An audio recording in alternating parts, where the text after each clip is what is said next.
एक 80 वर्षीय व्यक्ति अपने 45 वर्षीय उच्च शिक्षित बेटे के साथ अपने घर में सोफे पर बैठा था। अचानक उनकी खिड़की पर एक कौवा बैठ गया। पिता ने अपने बेटे से पूछा, यह क्या है? बेटे ने जवाब दिया, यह एक कौवा है। कुछ मिनटों के बाद पिता ने अपने बेटे से दूसरी बार पूछा, यह क्या है? बेटे ने कहा, पिताजी, मैंने अभी आपको बताया कि यह एक कौवा है। थोड़ी देर बाद बूढ़े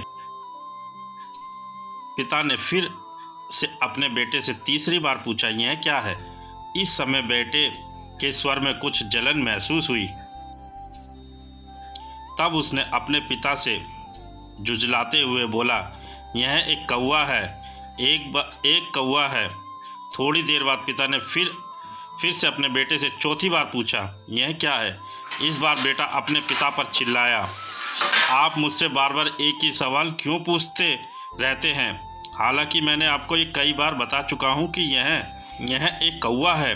क्या आप इसे समझ नहीं पा रहे हैं? थोड़ी देर बाद पिता अपने कमरे में गए और एक पुरानी डायरी लेकर वापस आए, जिसे उन्होंने अपने बेटे के जन्म के बाद से बनाए रखा था।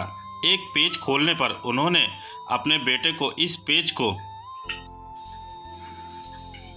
पढ़ने के लिए कहा। जब बेटे ने इसे पढ़ा तो निम्नलिखित शब्द डायरी में लिखे गए थे। आज मेरा 3 साल का छोटा बेटा सोफे पर मेरे साथ बैठा था।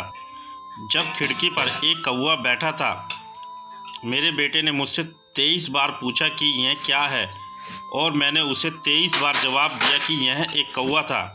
मैंने उसे हर बार प्यार से गले लगाया और उसने मुझसे 23 बार फिर से वही सवाल पूछा। मुझे इस बात से बिल्कुल भी चिढ़ नहीं हुई कि मैंने अपने मासूम बच्चे के लिए प्यार महसूस किया, जबकि छोटे बच्चे ने उससे 23 बार पूछा कि यह क्या है। पिता को 23 बार पूरे सवाल जवाब देने में कोई जलन महसूस नहीं हुई, और आज जब पिता ने अपने बेटे से सिर्फ 4 बार यही सवाल पूछा तो बेटे को चिढ़ और गुस्सा महसूस हुआ। इसे पढ़कर उस बेटे को अपने किए गए व्यवहार का पता चल गया था, जिसे चलते वह अपने मन ही मन में बहुत शर्मिंदा हो रहा था। शायद उसे अब किए गए अपने बूढ़े पिता के प्रति व्यवहार पता चल गया था। इसलिए यदि आपके माता पिता जब बुढ़ापे में होते हैं, उन्हें ना तो पीछे छोड़ें और ना ही उन्हें एक बोझ के रूप में देखें,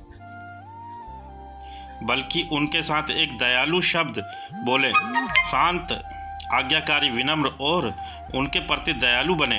अपने माता पिता के प्रति विचारशील रहे। आज इस बात को कहे, मैं अपने माता पिता को हमेशा खुश देखना चाहता हूँ।